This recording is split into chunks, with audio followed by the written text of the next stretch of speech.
조사한 결과 평균 채무액은 원리금 기준 7,159만 원이라고 전했습니다. 최초 채무 발생 원인은 생활비 마련이 59%로 가장 많았고 주거비가 18%, 사기 피해가 12%, 학자금 10%, 투자 실패 8%로 나타났습니다. 중국이 경기 부양을 위해 도입을 결정한 1조 위안, 우리 돈 188조 원 규모의 초장기 특별 국채가 정식 발행됐습니다. 관영 CCTV는 중국 당국이 오늘 오전 30년 만기 400억 위안, 7조 5천억 원 규모의 고정금리 특별 국채를 발행했다고 전했습니다. 초장기 특별 국채는 재정 적자에 포함되지 않아 재정 지출에 큰 변동을 피할 수 있습니다. 미국이 최근 발표한 대중국 관세가 세계 경제 성장에 위협이 될 수 있으며 미국과 중국이 갈등을 대화로 풀려고 노력해야 한다고 국제통화기금 IMF가 지적했습니다. IMF 대변인은 현지 시각 16일 미국이 개방적인 무역 정책을 유지하는 게 자국에 더 유리할 것이며 최근 몇 년간 급증하는 각국의 무역 제한 조치는 세계 경제에 큰 비용을 초래할 수 있다고 밝혔습니다. 홍콩 ELS 배상금 지급으로 올해 1분기 은행들의 순이익이 급감했습니다. 금융감독원의 자료를 보면 올해 1분기 국내 은행의 당기 순이익은 5조 3천억 원으로 지난해 같은 기간보다 1조 7천억 원가량 크게 줄었습니다. 당분간 낮 기온이 많이 오르면서 낮과 밤의 기온차가 크겠습니다. 강원 산지와 경북 북동 산지에는 오늘부터 내일까지 바람이 강하게 불 것으로 보입니다. 내일 아침 기온은 서울이 15도 등 전국이 8도에서 20도로 오늘보다 2도에서 5도 정도 높겠고 내일 낮 최고 기온은 서울이 26도 등 전국이 23도에서 30도로 오늘과 비슷하거나 조금 높겠습니다. KBS 1라디오 4시 경제 뉴스를 마칩니다. 지금까지 아나운서 김태규였습니다. KBS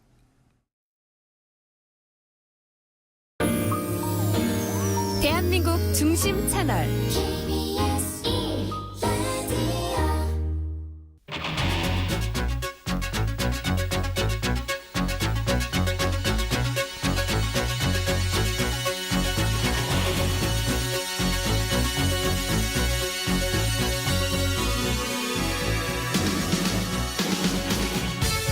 안녕하십니까. 성기영의 경제쇼 아나운서 성기영입니다.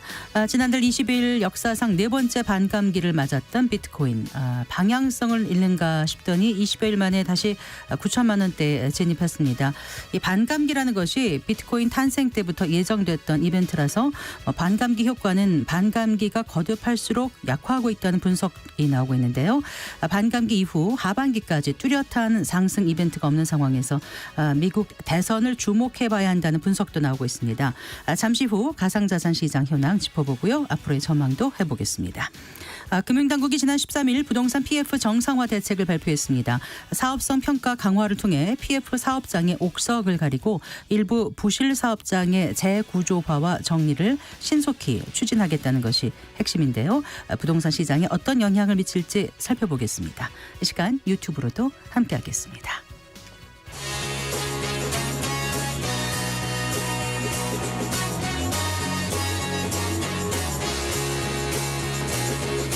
경제 시야를 넓혀드립니다. 투자의 지름길을 안내합니다. 돈 되는 정보를 발견하는 시간. KBS 1라디오 경제쇼.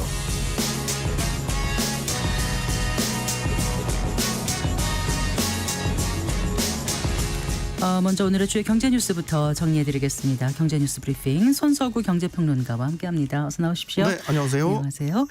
대표 외식 메뉴들의 가격이 지난달에도 줄줄이 올랐다면서요. 네, 한국소비자원이 선정한 지 8개 외식 대표 품목들이 있습니다. 냉면, 비빔밥, 김치찌개, 삼겹살 이런 것들인데요. 한국소비자원 가격정보종합포털 참가격에 따르면요, 이 8개 품목 가운데 지난달에 이제 서울 지역을 기준으로 봤었을 때 5개 품목의 평균 가격이 또 올랐습니다. 그러니까 네. 그 전달에 이어서 또 오른 겁니다. 오른 품목은 김밥, 자장면, 칼국수, 냉면, 김치찌개 이렇게 되겠습니다. 김밥 가격을 보면요. 한 줄에 3,323원에서 이제 3,362원까지 올랐습니다. 이게 이제 그 우리가 심리적인 선이라는 게 김밥 가격 한 줄이 3,000원 선을 넘었던 게 2022년 8월이었습니다. 아, 그랬나요? 네, 네. 한 2년 전쯤이죠. 그러니까 2년 전보다 가격이 한 15%가량 더 오른 거고요. 요즘에 그 김 수출이 늘어나면서 김 가격 많이 올랐다는 소식 전해드린 바 있잖아요. 그래서 김밥 가격이 더 오를 것 같다. 이런 전망도 나오고 네. 있고요. 또 많이 오른 품목 제가 자주 말씀드리는데 냉면입니다. 냉면 좋아하시는 거 네, 아니에요? 냉면 좋아하는데 서울 지역의 냉면 값이요. 11,538원에서 지난달에 이제 11,692원까지 올랐습니다. 그래서 12,000원을 이제 앞에 두고 있는데 사실 이게 전체 평균 가격이고요. 이미 유명 냉면집에서는 한 그릇당 뭐 15,000원, 16,000원까지 가격이 네. 오른 그런 상태입니다. 면 추가하면은 뭐 2만 원까지 되더라고요. 그렇죠. 네. 그 또 가격 오른 소식을 전해드리게 됩니다. 금값이 잠시 좀 주춤하는가 싶더니 다시 사상 최고가를 향해서 올라가고 있다고요? 예, 뉴욕 상품거래소에서 금 현물 가격 온스당 2,381달러 선에서 지금 거래가 이루어지고 있습니다. 네. 아시겠지만 이제 국제 금값이 올해 들어서 상당히 빠르게 올랐어요. 고공행진을 했죠. 원인을 보면 이란 이스라엘 전쟁 위기감이 고조된 영향에 대해서 안전자산에 대한 선호가 좀 두드러진 영향도 있고요.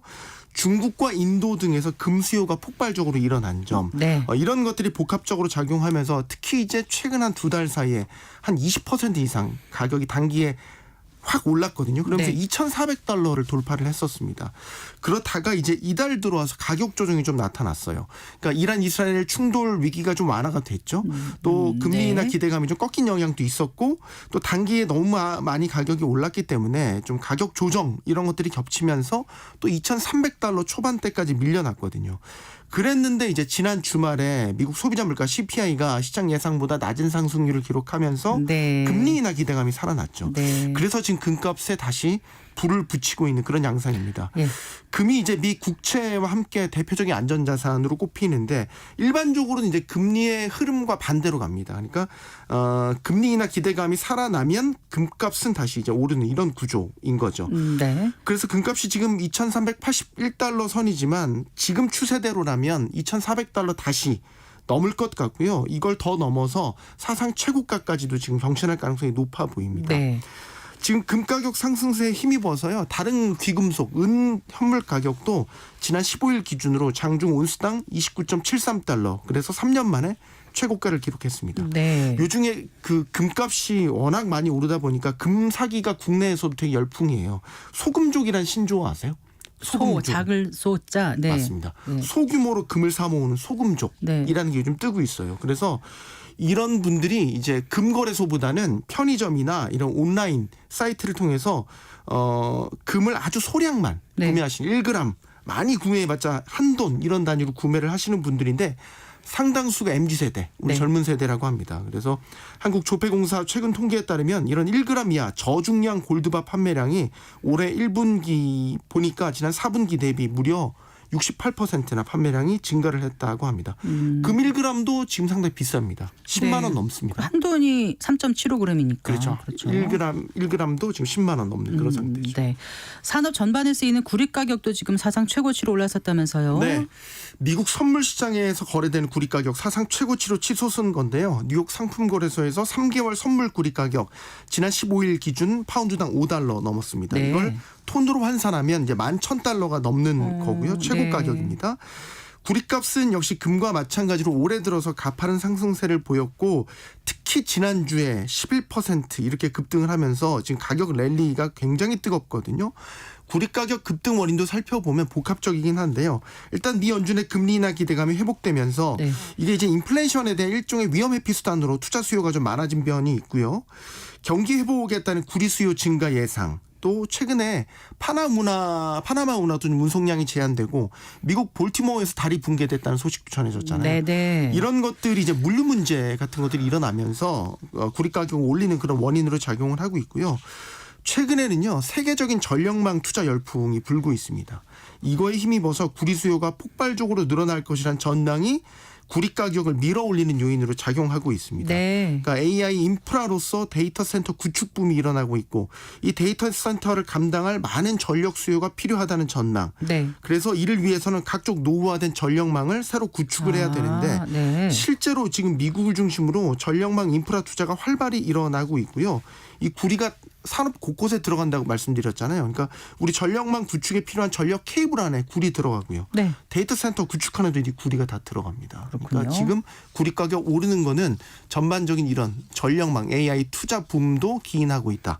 이렇게 보시면 되겠습니다. 자, 그 알리와 테무 같은 중국 온라인 쇼핑몰이 국내 시장을 잠식해 간다 이런 우려가 많았지 않습니까? 네. 그런데 최근에는 또 사용자가 좀 줄어들었다. 네. 네, 이런 얘기가 나오네요. 모바일 인덱스라는 곳에 이제 통계를 보면 지난 4월 기준으로 한 달 사이에 이 테무도 대표적인 이제 중국 이커머스 서비스죠. 이 네. 테무 앱의 사용자 이탈률이 40%에 달하는 것으로 조사됐습니다. 또 하나가 이제 알리익스프레스. 이것의 이탈률은 27%. 네. 그래서 이제 이런 테무부터 앱의 일간 설치 건수를 보니까 지난달 1일 기준으로 이게 10만 7,180건이었는데 지난 11일 보니까요 확 떨어졌어요. 4만 6천여 건으로 57%가 줄었고 네. 알리익스프레스는 같은 기간 따져보니까 반토막 역시 이렇게 앱 설치 건수가 크게 줄었습니다. 최근에 그 중국산 직구 제품을 대상으로 한 성분 검사 결과가 나온 바가 있어요. 여기에서 중급속 같은 발암 물질이 검출돼서 논란이 컸죠. 이런 영향들로 보이고요.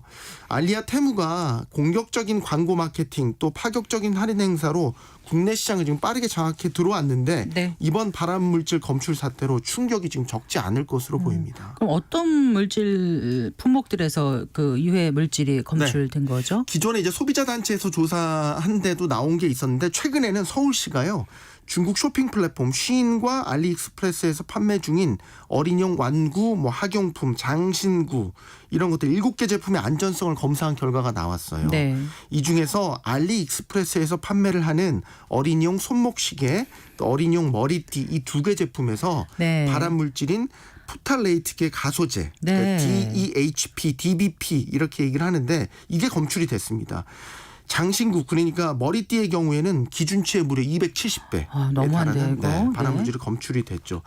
이 물질이 지금 내분비의 장애 물질입니다. 그래서 정자수 감소, 불임, 조산 이런 것들을 일으킬 수 있고 국제암연구소가 지정한 인체 발암 가능 물질 등급이기도 합니다. 그래서 이 밖에도 지금 중국 직구 제품에 대해서 내구성 불만, 배송 지연 이런 각종 문제들이 불거지면서 국내 소비자들이 점차 좀 초반에 확 달아올랐던 것과는 달리 네. 이런 중국 이커머스들을 조금씩 외면하기 시작한 것이다. 이런 분석 나오고 있습니다. 네, 이런 안전성 문제가 불거지자 이제 정부에서 안전성이 검증되지 않은 제품은 해외 직구를 막기로 했죠. 네, 이게 해외 직구가 아니고 정식 수입 절차를 거친 제품은요, 이 KC라고 해서 국가 인증 통합 마크 인증을 거치도록 돼 있습니다. 근데 지금 해외 직구는 이거 없이도 국내에 반입이 되거든요. 네, 네. 정부가 앞으로 이런 것들 80개 품목을 결정을 해서 KC 인증이나 정부기관 승인을 꼭 받도록 했습니다. 이게 없으면 해외 직구를 막기로 했거든요.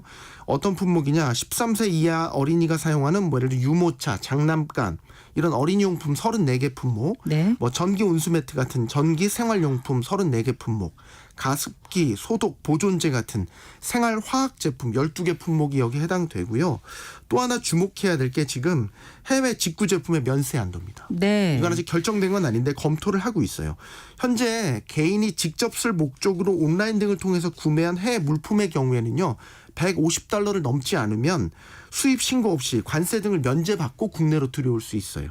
근데 이 면세 혜택을 지금 중국 이커머스 업체들이 잘 이용하고 있거든요.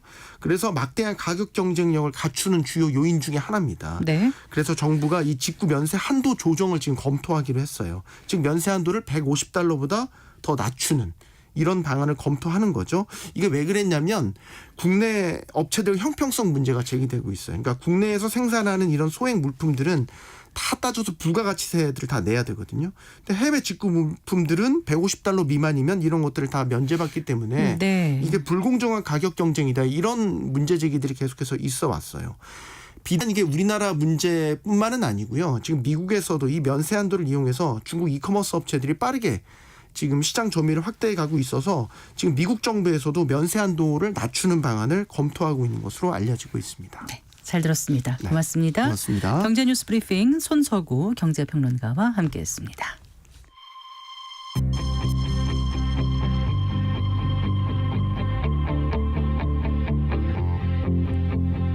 경제 전문가의 원포인트 레슨. 꼭 알아야 할 정보와 이슈를 알기 쉽게 풀어드립니다. 대한민국 경제 고수와 함께 투자의 맥을 짚는 KBS 일라디오 경제쇼. 진행의 성기영 아나운서입니다. 지난 3월 11일이었던가요? 처음으로 1억 원을 찍었던 비트코인이 지난달 반감기 이후에 그에 준하는 상승세를 보이지 못하다가 어제 급등 랠리를 펼쳤는데요. 1억 재돌파가 이어질지 관심사입니다. 네, 앞으로 가상자산 시장에 영향을 줄 변수들 짚어보겠습니다. 건국대학교 정보통신대학원 오태민 블록체인학과 겸임교수 스튜디오에 모셨습니다. 반갑습니다. 교수님. 안녕하세요. 아, 진짜. 코인 가격은 이거는 예측이 불가능해 보여요. 네. 네. 단기적으로는 불가능합니다. 교수님께서 어떻게 보세요? 네. 나쁘게 보지 않습니다. 올해는 특히나 네. 좋게 보고 있습니다. 네. 작년에 올해 어느 정도 될 거라고 전망을 하셨었죠? 뭐 말할 때마다 좀 바뀌어서 그런데요. 저는 한 5억 봤었죠. 올해 말까지. 네. 근데 5억을 찍으면 바로 떨어질 거라고 봤고요. 네. 천천히 올라가면 2억 5천까지 갈 수 있지 않을까 보고 있습니다. 비트코인 기준으로. 지금 이 시간 현재 그렇게 네, 예측하신다고요? 지금 그 정도로 네. 예측하고 있습니다. 예, 지금 오늘 조금 전에 보니까 지금 한 9,100만 원? 네. 이 정도에서 왔다 갔다 하는 것 같아요. 네. 네. 어제 이제 비트코인을 비롯한 주요 암호화폐라고 해야 돼요? 가상화폐라고 해야 돼요? 가상자산이라고 해야 돼요? 디지털 자산이라고 해야 돼요? 그게 입장에 따라 좀 다른데요. 네. 정부 관료들은 가상자산이라고 말합니다. 가상자산. 네. 그러니까 경제적 가치를 지닌 것으로 전자적으로 거래 또는 이전될 수 있는 전자적 증표. 이게 가상자산이라고 하더라고요. 네. 그렇게 쓰기를 이제 권고하지만 대부분 이제 암호화폐가 입에 익어서 제가 방송 중에 어느 걸 쓰게 될지는 저도 잘 모르겠습니다. 네, 편하게 쓰시면 될 것 같은데. 네. 자, 이제 그 비트코인을 비롯한 주요 그 암호화폐가 급등한 후에 약간 그 숨고르게 들어간 상황인데요. 네. 어제 하루 만에 비트코인이 이게 7% 이상 올랐던 거잖아요. 네. 이게 왜 그랬던 거라고 분석하고 있습니까? 시장에서는? 네, 뭐 시장에서는 CPI가 그 좋게 나와서 그 금리 인상 압력이 없어졌다. 미국 그래서 4월 소비자 물가 지수. 네, 맞습니다. 그러면 금리 인하 가능성이 있다. 커졌다. 네. 이전보다 커졌다. 그러면은 가상자산을 둘러싼 투자 심리가 개선되나요, 원래? 원래는 비트코인의 경우는 이 아니죠. 전통적인 자산하고 상관없이 갔었는데요. 네네. 코로나 이후에 유동성 장세가 펼쳐지면서 네. 그 미국 연준이 금리를 올리면서 비트코인이 제일 먼저 떨어졌거든요. 네. 그래서 영향을 받고 있습니다. 지금. 아, 그렇군요. 네. 그런데 딱 뭐 4월 소비자 물가 지수 CPI 하나 가지고 비트코인이 이렇게 확 오를까라는 생각이 들어요. 혹시 이게 가격이 그동안 약간 좀 방향성 잃고 왔다 갔다 했지만 이게 이제 촉매제는 됐는데 다른 원인들도 있지 않았을까 싶어서요. 원래는 올라야 네. 되는데 이제 여러 가지 안 좋은 악재들이 몇 가지 있었어요. 어떤 거죠? 네. 이 10년 전에 그 일본에 있는 비트코인 거래소 마운트 곡스라는 네. 회사가 망했는데 네, 네. 그게 채권자들한테 14만 개의 비트코인을 올해 다 돌려주기로 되었어요. 10년이 맞아요. 그 기사 본 적 있어요. 네, 네. 그게 이제 뉴스에 나오면서 좀 모멘텀을 잃었고요. 네. 그다음에 좀 억눌려 있다가 이제 이번에 CPI 지수를 통해서 원래 전통 자산하고 좀 같이 가다가 네. 저 빨리 오르고 더 빨리 떨어지고 하는 모습을 보입니다. 아, 그렇군요. 네. 뭐 연금 기금의 비트코인 투자 확대 뭐 이런 것도 영향이 있다. 뭐 이런 얘기도 있는데요. 네, 여러 그렇습니까요? 나라나 특히 미국에서는 뭐 소방관 연금이나 이런 데서도 네. 그 비트코인을나 크립토 커런시라고 하죠. 그 암호화폐 가상자산을 좀 담고 있고 이런 뉴스도 계속 나오고 있습니다. 네, 그래요. 그런데 이제 지금 지난번 반감기가 언제였죠? 4월 20일이요. 네. 네. 비트코인을 하시는 분들도 지금 굉장히 많다고 나와 있지만 모르시는 분들을 위해서 애초에 이게 나왔을 때 이제 계속 반감을 시켜서 33회 정도 반감을 한다라고 들었었거든요. 네. 맞나요? 계속 반감됩니다. 예, 근데 지금 이제 이번에 그 반감된 게 네 번째라면서요. 번째입니다. 네. 네. 그런데 보통 반감을 하면 이제 한정된 양이 줄어드는 거잖아요. 근데 그렇죠. 수요는 늘면 공급은 줄어들면 가격은 오른다 이렇게 생각해서 반감기 이후에 확 오를 거라고 생각했는데 안 그랬잖아요. 네. 예, 이유가 뭐라고 생각하세요? 여태까지 계속 반감기 이후에 바로 오르진 않았습니다. 바로 오르진 않았고. 네, 반감기 네. 이후에 보통 6개월에서 8개월 정도 걸렸다가 올라가는데요. 아, 그래요. 그거 이제 나름대로 논리적인 이유가 있습니다.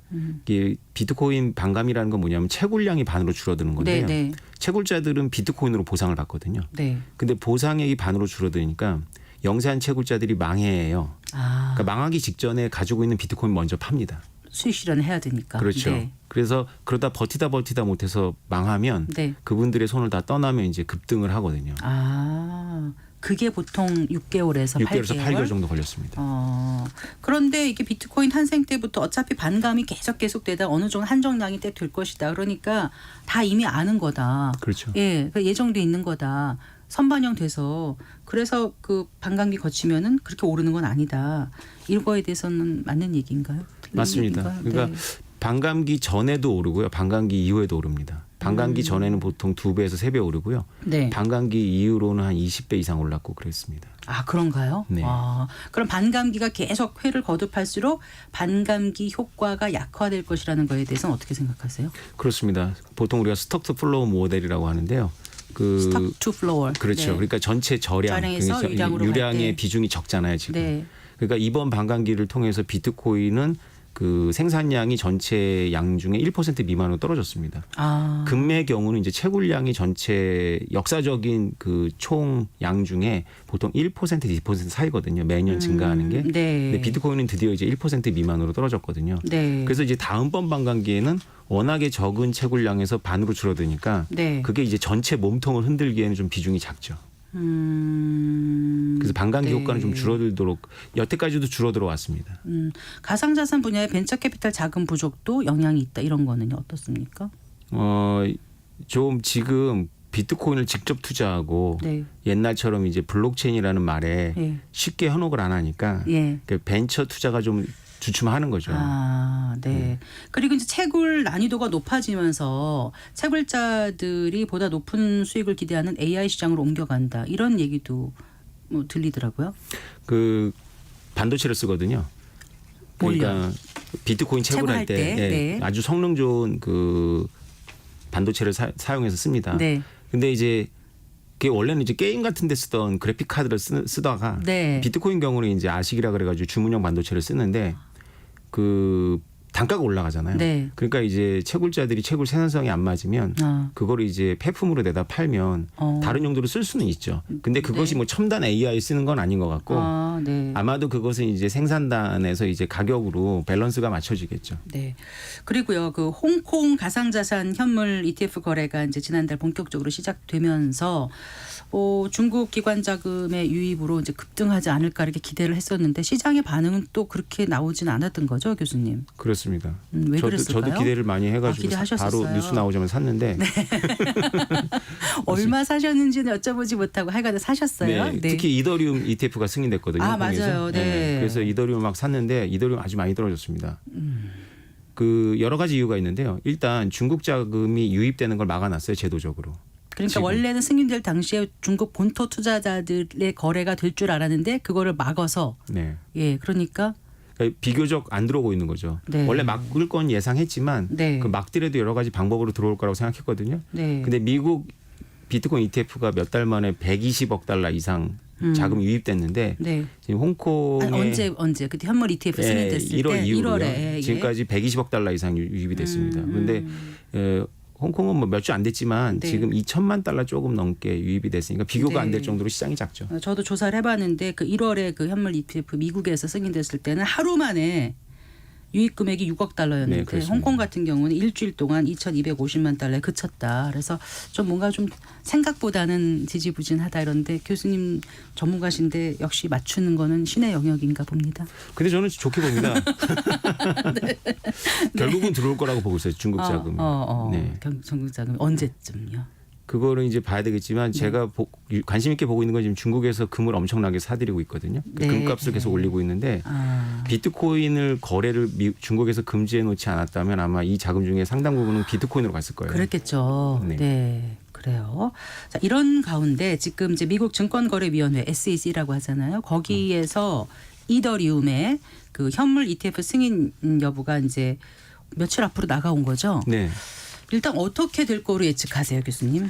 지금 엇갈리고 있습니다. 네. 그러니까 지금 최근의 뉴스는 좀 회의적인 뉴스가 압도적인데요. 그렇더라고요. 그런데 여기에 반전이 있습니다. 어떤 반전이요?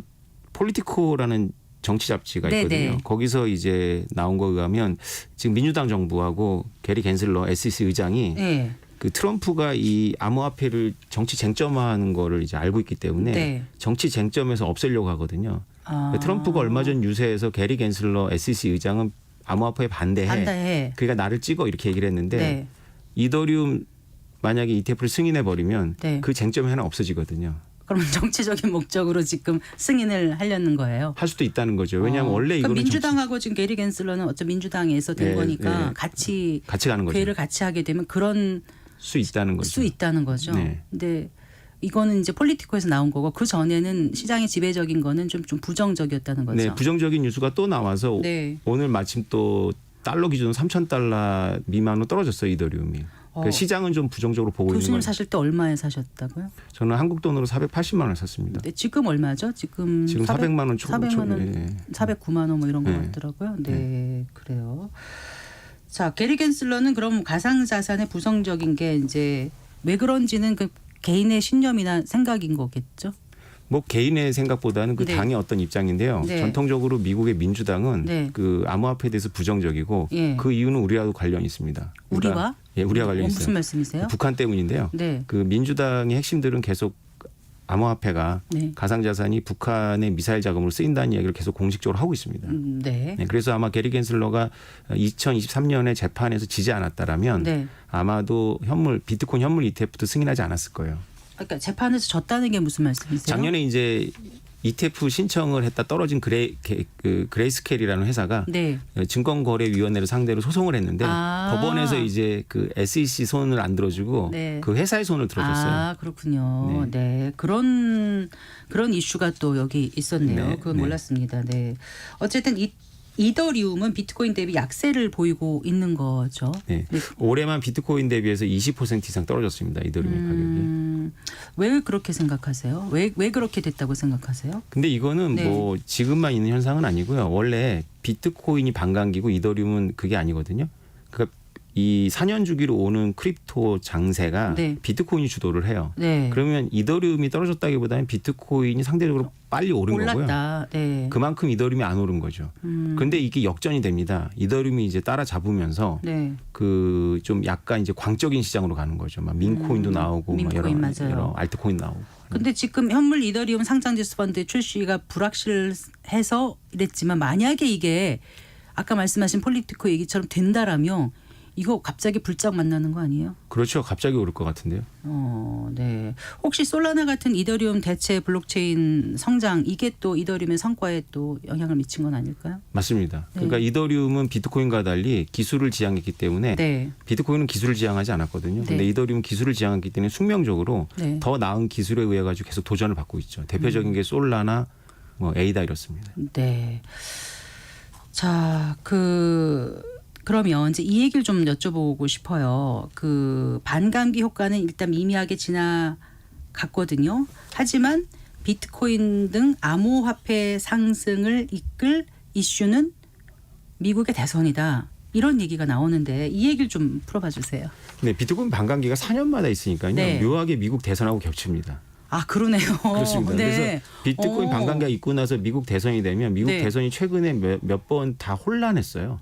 혼란스러웠잖아요. 이번에도 혼란스러울 것 같은데 네. 그때를 틈타서 크게 오릅니다. 네. 더군다나 이번에는 트럼프 될지 안 될지 모르지만 트럼프 후보가 네. 전 대통령이 비트코인에 대해서 180도 입장을 선회해서 그렇더라고요. 차별화를 시도하고 있거든요. 네. 네. 뭐 정치 후원금도 비트코인으로 받았다. 네, NFT도 발행하고 먹겠습니다. 네. 근데 또 한편으로는 당선 결과와 무관하게 대선 이후에 미국 정부의 부채 이슈가 부각되다 보면 결국 미국 정부 신용도가 좀 흔들릴 때마다 비트코인이 올랐던 그 과거의 경험대로 간다라면 누가 되든지 간에 바이든 행정부도 그렇고 전 트럼프 행정부 때도 그렇고 부채가 엄청나게 늘었지 않습니까? 그러니까 마찬가지로 비트코인은 오를 여지가 많다. 하는데 어떻게 생각하세요? 그 되게 궁극적이고 장기적인 관점입니다. 아, 장기적이에요. 궁극적인. 대선만이 아니라 미국의 네. 달러에 대한 그 네, 해석인데 네, 네. 네. 그거에 대해서 뭐 저는 100% 동의하는데 일반적으로 받아들이기 어렵죠. 근데 달러가 뭐 아무리 그래도 달러가 계속 갈 거라고 보통 생각하니까요. 근데 비트코인은 원래부터 달러의 시대가 곧 끝날 거를 전제로 이제 주장을 하고 있는 거거든요. 네. 그러니까 대체 투자자잖아요. 어떻게 그렇죠. 보면은요. 네. 그리고 중국에 이렇게 금이 많이 이제 중국 많이 사들이고 이렇게 하는 것도 달러의 약세를 전망하는 그런 근거에 의해서 그런 행동이 나오지 않나 이런 생각이 드는데요. 그렇죠. 그러니까 원래 달러라는 게 그냥 종이를 말하는 게 아니라 지금 시스템인데 네. 달러가 유지되려면은 미국에 대해서 무역 흑자국들이 특히 중국 같은 흑자국들이 미국 채권을 사줘야 돼요. 그렇죠. 근데 금을 산다는 건 미국 채권을 안 사고 안 있다는 사고. 거. 그렇죠. 네, 그래요. 이건 어떻습니까? 비트코인도 미국 경제 지표와 연동해서 움직이는 것 같다. 아까 잠깐 비슷한 말씀 해주셨는데 그럼 미 연준을 보고 좀 투자를 해야 되는 겁니까? 어떻습니까? 단기적으로는 그런데요. 네. 장기적으로 비트코인은 비상관 자산입니다. 그 상관이 없다. 네, 그래서 전통적인 비상관 자산이 금하고 네. 뭐 엔화 같은 거를 비상관 자산이라고 그러거든요. 예. 부동산도 약간 들어가고 예. 도자기나 그림도 말합니다. 그렇겠네요. 근데 요새는 비상관 자산을 치면 크립토커런시 나오거든요. 네. 그러니까 월가에서 이제 비트코인을 승인한 이유 중에 하나도 비트코인이 여러 가지 그 통계를 보면 전통적인 자산하고 별로 상관관계가 없으니까 연기금이나 이런 데서는 조금 담게 되어 있습니다. 비상관 네, 자산은. 네. 그래요. 그 비트코인 강세장이 이제 알트코인으로까지 이어질 거라는 그 일부 전문가들의 분석에 대해서는 어떤 말씀 주시겠어요? 여태까지 알트코인 하면 이제 비트코인 이후에 나온 후발 암호화폐를 말하는 거잖아요. 네, 비트코인이 아닌 코인을 모두 얼터너티브 코인 그래서 알트코인이라고 합니다. 네. 근데 이더리움을 알트코인으로 분류하는 것은 약간 좀 부담스럽긴 하고요. 너무 이제 이더리움도 시장이 커서요? 시장도 크고 비트코인하고 비슷합니다. 네. 네, 천천히 오르고 천천히 떨어지고. 근데 보통 알트코인들이 이제 검증이 안 됐으니까 네. 비트코인이 한 2배 오를 때 뭐 20배, 100배 오르고 또 그만큼 없어집니다. 네. 그래요. 그래서 비트코인 강세장이 알트코인으로 이어질 것이라는 분석에 대해서 어떻게 생각하시냐고 여쭤봤는데 그 답은 안 주신 것 그렇죠. 같아서. 네. 그래서 보통 비트코인을 시작한 이 불장이 마지막 파티의 마지막은 알트코인장으로 끝납니다. 그럴까요? 진짜 비트코인의 세계를 들여다보면 정말 저는 좀 무섭다는 생각이 들고 작년 연말부터는 너무나 이제 그 장밋빛 전망이 많이 나와서 이거 안 하면은 뒤처질 것 같다는 생각이 들어서 뒤늦게 뛰어드신 분들도 많은데 또 반강이 거치면서 막 이상하게 가니까 이거 괜히 했다 땅을 치고 이런 분들 계시다가 지금 다시 1억 가까이 근접하니까 또 다시 또 기대감을 키우고 있고 하거든요. 네, 그렇습니다. 지금 이제 그 설문조사 결과 보니까 2023년 하반기 가상자산 사업자 실태조사가 나왔거든요. 거기 가상자산 거래 이용자가 굉장히 많이 늘었더라고요. 이게 금융정보분석원에서 발표한 거 자료잖아요. 네. 그 얘기 잠깐 해주세요, 교수님. 네, 우리나라도 가상자산 1거래액이 2023년에 2배 이상 올랐고요. 네. 그다음 비트코인만 12조 네. 원을 이제 확보하고 있다고 합니다. 근데 이제 우리나라의 특징은 원래 비트코인의 비중은 50%거든요, 전체에서. 근데 무슨 말씀이세요? 전체 가상자산. 가상자산에서 비트코인의 네. 비중이 50%인데 네. 우리나라는 25% 정도고요. 네. 리플을 많이 갖고 있어요. 네. 리플은 전체에서 순위가 한 10위권 아니지만 높지 않은데 우리나라는 비트코인 다음입니다. 네. 그래서 한국의 특징이 있고 또 30대 남성 위주로 투자를 하고 있고요. 네. 그다음에 액수가 뭐 많진 않아요. 한 100만 원에서 500만 원 사이가 제일 많고요. 네. 일단 한번 좀 해보자 이런 것 같아요. 근데 일평균 거래 규모가 3조 6천억 원, 또 가상자산 관련 시가총액이 43조가 넘는 것으로 작년에 나타난 거 보면 앞으로 시장이 더 커지지 않을까 이런 생각은 드는데 어떻습니까? 이 투자라는 게 참 쉽지 않은 것 같고 교수님께서 언제부터 비트코인을 하셨는지 제가 질문을 드리면 좀 대답하시기 곤란하시겠죠. 아니요, 다 알려진 사실인데 저는 10년 전에 비트코인을 발견하고 네. 2014년부터 비트코인을 연구하고 네. 뭐 강의하고 있습니다. 네. 그 비트코인을 투자할 때는 이제 비트코인의 장기적인 가치를 보면 네. 마음이 좀 편한데요. 비트코인을 그냥 잘 될 거야 하고 투자를 하면 네. 그 투자하는 날로부터 이제 마음의 평안이 없어지죠. 지옥이 된다고 얘기하는 분들 계세요. 네. 자, 그러면 아까 모두에 뭐 5억 작년에 생각하셨다가 지금 한 2억 얼마 이렇게 생각하시는데 그럼 지금도 여전히 투자로서 충분한 가치가 있다라고 생각하시고 혹시 주위에서 물어보면 권하시는 입장이신가요? 그렇죠. 비트코인의 경우에 한정해서 네. 비트코인의 경우는 지금 나쁜 시장은 아닙니다. 물론 작년만큼 좋진 않아요. 네. 작년에는 이제 조용히 올랐던 거고요. 지금은 남들이 다 아는 거기 때문에 더 많은 요동이 칠 텐데 네. 지금도 늦지는 않았습니다. 이제 언제 늦냐 하면 진짜로 막 미친 듯이 오를 때 그때 들어가면 늦죠. 그래요. 참 이 비트코인 얘기하기는 방송에서 좀 조심스러운 부분이 많습니다. 자칫하면 너무나 이게 변동성이 큰 건 상품에 맞습니다. 대해서 얘기를 하는 거기 때문에 자 초보자들이랄까요? 이 가상자산에 접근하는 분들에게 비트코인 말고라도 어떻게 접근하면 좋은지 이런 말씀을 좀 해주신다면은요. 네, 초보인 분들한테는 딱 한 가지만 주의를 시키면 됩니다. 비트코인만 했을 경우에는 그렇게 빨리 크게 망하진 않습니다. 근데 비트코인 말고 다른 거를 했으면 네. 빨리 아주 크게 망할 가능성이 되게 높습니다. 그래서요. 어떻게 해야 된다 말씀이신 그러니까 거죠? 비트코인만 해야 되는 거죠. 공부하면서. 어쨌든 경제 지표 무상관이 하지만 약간 상관 있게 간다. 단기적으로 볼 때 그러면은 그런 경제 지표라든가 이런 것도 좀 평상시 학습을 하면 좀 도움이 될까요? 그렇죠. 그런 걸 잘 하시는 분들이 비트코인을 발견하면 타이밍을 잘 맞추죠. 네. 알겠습니다. 말씀 잘 들었습니다. 고맙습니다. 감사합니다. 네, 오태민 건국대학교 정보통신대학원 블록체인학과의 겸임 교수와 얘기 나눠봤습니다.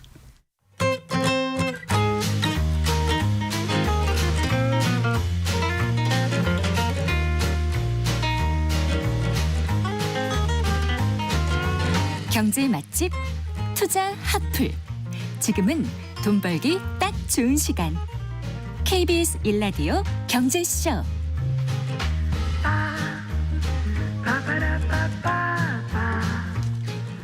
4시 38분입니다. 이번에는 꼭 필요한 부동산 뉴스 짚어보고 또 한 뼘 깊이 한 발 빠르게 전망해 보겠습니다. 자, 우리은행의 함영진 부동산 리서치 랩장 모셨습니다. 안녕하세요. 네, 안녕하세요. 참 어려워요 발음이. 리서치 그렇죠. 랩. 익숙하지가 네. 않습니다. 랩이 뭐 연구실이라는 그렇죠. 의미긴 한데요. 그러면 사내에서는 어떻게 랩장님 이렇게 얘기하세요? 직책은 랩장이고요. 네. 직급은 부장대우로 불리고 알겠습니다. 있습니다. 네. 리서치 랩장님과 함께하겠습니다. 자, 오늘 그 아파트 분양 시장 얘기를 좀 해볼까 합니다. 네. 이게 얼마나 오른 거죠? 그 분양가 상한제 주택에 적용되는 기본형 건축비라는 게 있잖아요. 맞습니다. 예, 이게 꾸준히 오르고 있다면서요? 네, 그렇습니다. 분양가 과거보다 굉장히 많이 올랐는데요. 3.3 제곱미터당 전국 아파트 분양가가 올해 1,927만 원으로 지난해 1,837만 원보다 90만 원가량 올랐습니다. 네. 이걸 호당 평균 분양가로 환산해 보면 지난해 6억 696만 원 정도였는데 올해는 분양가가 6억 5,721만 원으로 1년 사이 호당 5,025만 원 정도 올랐다고 봐야 되겠죠. 자, 아파트 호당이면 한 채당 맞습니다. 분양가라는 말씀이시고 지금 말씀하신 거는 전국 평균의 분양가를 말씀하시는 네. 거죠. 자, 그럼 서울과 수도권 분양가는 어떤가요? 네, 더 많이 올랐습니다. 네. 올해 서울 아파트 호당 평균 분양가가 24억 5,960만 원인데요. 지난해 10억 6,528만 원에 비해서 아주 큰 폭으로 상승했습니다. 잠깐만요. 작년에 10억 6,528인데 올해가 20 얼마라고요? 24억 5,960만 원입니다. 그럼 14억이 넘게 올랐다고요? 네. 작년과 올해 사이에? 뭐 여러 가지 이유가 있는데요. 네. 지난 1월에 광진구에 분양한 포제스 한강이라고 3.3 제곱미터당 1,377만 원에 공급하면서 연평균 서울의 분양가 수준을 확 끌어올렸습니다. 네네. 뭐 올해는 서울에서 고분양가 분양이 많았는데요. 5월 현재 6개 정도의 아파트만 분양이 된 상황이었는데 분양 물량이 많지 않지만 분양 가격은 매우 높았습니다. 네. 뭐 1월에 같은 시기에 공급됐던 분양가 상한제 강남에 분양한 아파트도 평당 뭐 6,800만 원 정도 공급이 됐는데요. 뭐 이런 분위기는 경기도도 마찬가지입니다. 네. 경기도는 호당 평균 분양가가 5억 9,906만 원에서 6억 1,950만 원으로 그리고 인천도 5억 5,098만 원에서 7억 3,109만 원으로 분양가 상당히 뭐 사실상 수요자들이 분양 물량을 받기가 상당히 부담스러운 수준까지 올랐다고 했습니다. 그런데 아까 그 뭐 1억 3,770만 원에 공급돼서 연평균 분양가 수준을 확 끌어올렸다는 포제쌍강인가 그거 있잖아요. 그거는 네. 분양가 상한제가 적용이 안 된 거죠, 당연히. 맞습니다. 네. 지금 이제 분양가 상한제가 적용되는 지역이 서울에 이제 4군데 정도인데요. 대표적인 지역이 강남 3개구 용산입니다. 이제 광진구에 공급한 민간 물량이었기 때문에 네. 분양가 상한제가 적용되지 않았습니다. 네, 그렇군요. 그 실제 그러면 지금 이제 그 분양가가 이렇게 많이 오르면 분양은 잘 되는지 너무 비싸면은 좀 주저하게 되지 않습니까? 청약 경쟁률은 어떻게 나오는지 궁금합니다. 네, 지역별로 좀 양극화가 나타나고 있는데요. 그 지난해에 비해 올해 전국 1순위 아파트 청약 경쟁률은 전국적으로는 하락했습니다. 네. 작년에 10대 1 정도였지만 올해 5월 현재는 4.6대 1로 절반 정도로 경쟁률이 낮아졌습니다. 네. 특히 이제 지방 아파트 분양 시장은 9대 1에서 3.7대 1로 1순위 청약 경쟁률이 크게 둔화된 편인데요. 대신 매우 뜨거운 지역이 있습니다. 이제 바로 서울 지역인데요. 서울 지역은 지난해 56.8대 1에서 올해 1순위 평균 아파트 청약 경쟁률이 124.9대 1로 청약 경쟁률이 매우 높은 편입니다. 네. 그 올해 그 청약을 나선 아파트 단지 중에서 절반 이상의 단지가 청약 경쟁률 미달을 나타냈다. 그러니까 미달이었다. 이런 거 아닌가요? 네, 주로 이제 지방 지역에서 미달이 많았습니다. 네. 올해 총 이제 99개 단지가 1순위 청약 접수를 진행한 가운데 이 중 이제 52개 단지의 1순위 평균 청약 경쟁률이 1대 1에도 미치지 못했습니다. 특히 52개 단지 중에 69%인 36개 단지가 지방에서 공급됐고요. 네. 지역별로는 이제 울산, 강원, 대전, 경남, 부산 뭐 이런 지역들에서 1순위 평균 경쟁률이 0%대로 저조한 청약 성장을 나타냈기 때문에 상대적으로 수요자들이 분양시장은 서울만 관심을 갖고 있다. 이렇게 보셔야 될 것 같습니다. 네. 그러니까 조금 전에 그 지난해 서울이 청약 경쟁률이 56.8대 1에서 124.9대 1이라고 말씀하셨잖아요. 네. 이렇게 뜨거웠습니까? 그렇습니다. 뭐 서울은 일단 아파트 공급이 많지 않은 편이라고 할 수 있겠고요. 네네. 비교적 청약 대기 수요가 풍부한 편입니다. 거기에 이제 분양을 하려면 택지가 비교적 많아야 되는데 대부분 재개발이나 재건축을 통해서 공급되고 있는 상황인데 요즘 이제 물가 상승률이 매우 높다 보니까 분양가 책정을 놓고 갈등하는 정비 사업지가 상당하기 때문에 네네. 실제 공급 대비 분양 실적이 낮은 편이라는 부분들도 서울의 청약 경쟁률을 높이고 있는 부분이라고 할 수 있을 것으로 보여집니다. 그러니까 이제 재건축 이런 재개발 대상에서 뭐 조합이 설립이 되고 뭐 이렇게 하더라도 이제 뭐 시공사를 선정하거나 이런 과정에서 서로 이제 분양가 책정과 관련된 생각이 다르니까 그렇습니다. 그러니까 실제로 뛰어들지 않고 그러니까 이제 사업을 포기하거나 접거나 미루거나 하는 데가 많다 보니까 실제로 청약을 나서는 데는 많지 않고 그러다 보니까 청약 경쟁률은 높아질 수밖에 없다 이 말씀이신 거죠? 네, 맞습니다. 네. 그래서 실제 뭐 올해 5만 가구 정도 공급할 예정이었는데 네. 5월 현재 7천 가구 정도밖에 공급이 되지 않았기 때문에 실제 공급 실적률이 14% 정도에 그치고 있고요.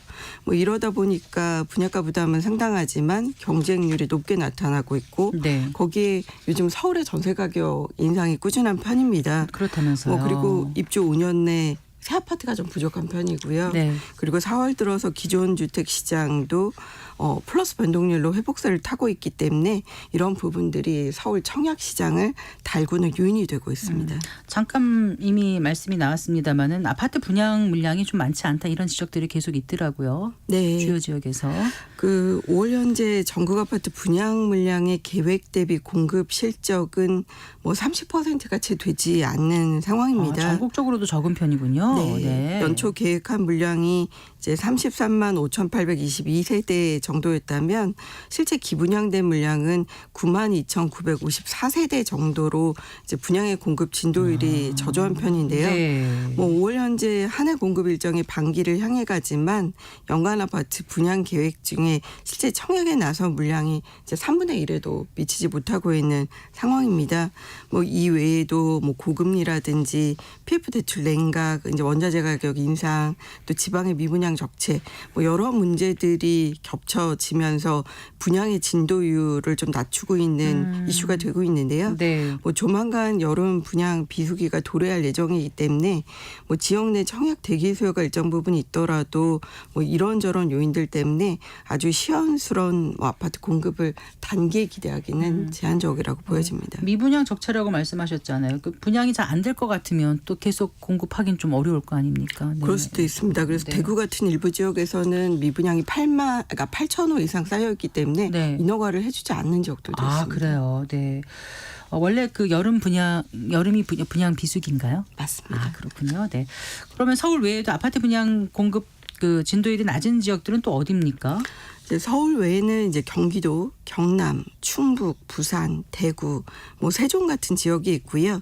뭐 이런 지역들은 연내 아파트 분양 진도율이 뭐 0%에서 20%대에 그치고 있습니다. 네. 뭐 이유는 뭐 지역별로 각기 다른 편인데요. 이제 지역 내 미분양 적체 현상이 장기화되면서 이제 공급 과잉 우려가 있거나 또는 이제 기분양한 청약 사업지의 경쟁률이 이제 저조한 편이기 때문에 지역 내 청약 대기 수요가 많지 않은 지역들도 있습니다. 네. 뭐 이런 지역에서는 사실 공급자가 적극적으로 공급을 하기 어려운 부분들도 있고요. 이제 수도권 같은 경우는 공급의 대기 수요는 많지만 분양가 책정을 두고 시행시공사와 갈등을 겪는다든지 분양가 인상과 관련된 소송이 있는 부분들이 있기 때문에 네. 공사비 갈등으로 공급 시기 조율이 쉽지 않은 상황입니다. 네. 지방을 중심으로 한 미분양 아파트 계속 늘고 있다는 이제 뉴스는 다들 접하셨을 텐데 적체된 물량이 어느 정도라고요? 올해 이제 3월 현재 64,964가구 정도니까 이제 65,000 가구 정도의 물량이 전국적으로 쌓여 있다고 할 수 있겠고요. 네. 이 중에 이제 지방 물량이 52,987가구 정도 됩니다. 네. 이제 전체 물량의 한 81% 정도가 지방 쪽에 압도적으로 좀 몰려 있는 편이라고 할 수 있는데요. 이 중에 대구가 9,814가구 네. 그리고 경상북도가 9,561가구로 물량이 좀 집중된 편입니다. 뭐 작년 11월에 57,925가구 정도로 미분양이 비교적 좀 줄고 있었는데 4개월 만에 한 7천여 가구 미분양 증가를 보이고 있다고 할 수 있겠고요. 네. 뭐 아무래도 지방보다는 수도권 위주로 분양시장에 관심이 집중되다 보니까 지방의 미분양 물량 소진이 쉽지는 않아 보입니다. 네. 그러니까 아까 64,900여 가구라고 말씀하셨잖아요. 네. 그 3월 현재 전국의 그 미분양이요. 그럼 이게 과거와 비교하면 많은 건지 적은 건지 어떻게 볼 수 있을까요? 이제 과거와 비교할 때 이제 대표적인 지역 그 시점이 2009년 이제 글로벌 금융위기 당시를 꼽을 수 있을 것 같습니다. 네. 당시에 이제 전국적으로 미분양 수치가 16만 호 정도였고요. 현재는 6만 5천 호 정도기 때문에 뭐 미분양의 절대 양으로 봤을 때는 뭐 이런 부분들이 뭐 건설 시장의 시스템 리스크 뭐 또는 건설 시장의 부도위기를 매우 높인다고 보기에는 제한적이라고 판단이 됩니다. 네. 뭐 정부가 최근에 이제 PF 연착륙 대책을 내놓기도 했었고요. 그리고 지방의 미분양의 경우에는 기업 구조조정 부동산 투자 회사라고 할 수 있는 이제 CR리츠를 통해서 네. 그 시장 개선 가능성이 있는 사업지는 자금 조달을 일부 해주고 있거든요. 다만 약간 걱정되는 부분들이 입주한 후에도 팔리지 않은 중공업 미분양 아파트가 악성 미분양이라고 그렇습니다. 하는 네. 아파트들이요. 네. 뭐 전국적으로 12,000가구 정도 있고 이제 7개월째 상승하고 있다고 할 수 있겠고요. 그리고 이제 이런 부분들을 좀 고려하면 그 추가적으로 규제를 더 완화해 줄 수 있는 부분들을 생각해 볼 수 있을 것으로 보여지는데요. 대표적인 지역이 예전부터 미분양이 많은 지역들은 이제 세제 혜택을 주는 겁니다. 네. 뭐 네. 조세특례 제한법이라고 해서 한시적으로 해당 지역의 미분양 주택을 매입할 때 네. 양도소득세를 5년 동안 한시적으로 감면해 주는 제도 부분들도 미분양 소진에 일정 부분 도움이 네. 될 것이라고 보입니다. 이게 가장 최악의 시장일 때 나오는 맞습니다.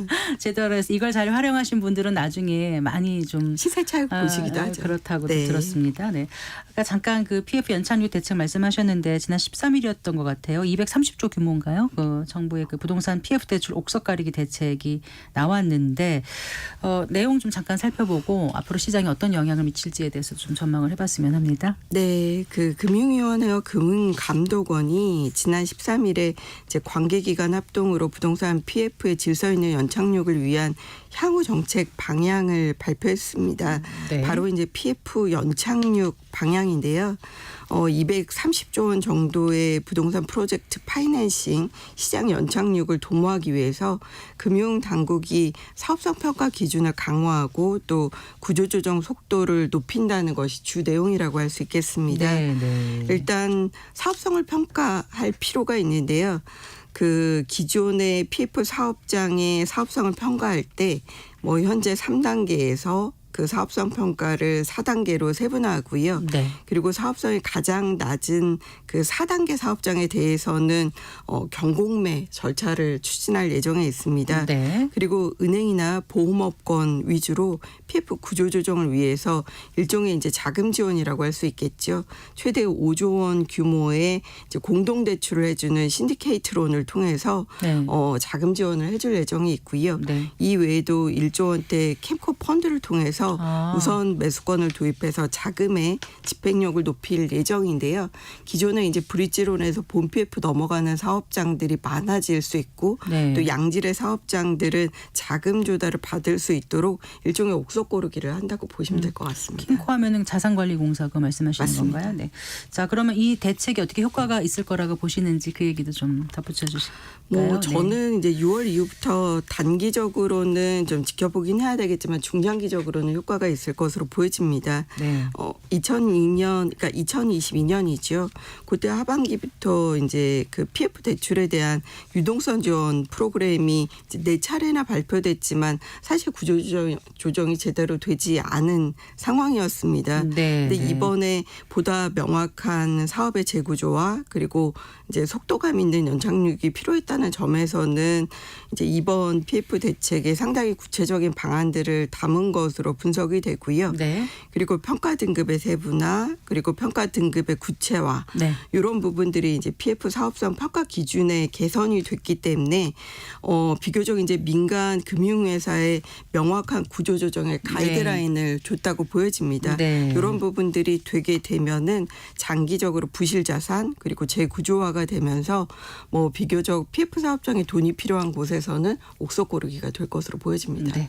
알겠습니다. 오늘 말씀 잘 들었습니다. 고맙습니다. 네, 고맙습니다. 네, 함영진 우리은행 부동산 리서치 랩장과 함께했습니다. 마칠 시간입니다. 성기영의 경제쇼 오늘 순서 여기까지입니다. 주말 잘 보내시고요. 전 다음 주 월요일 오후 4시 5분에 여러분 다시 찾아뵙겠습니다. 아나운서 성기영이었습니다. 고맙습니다.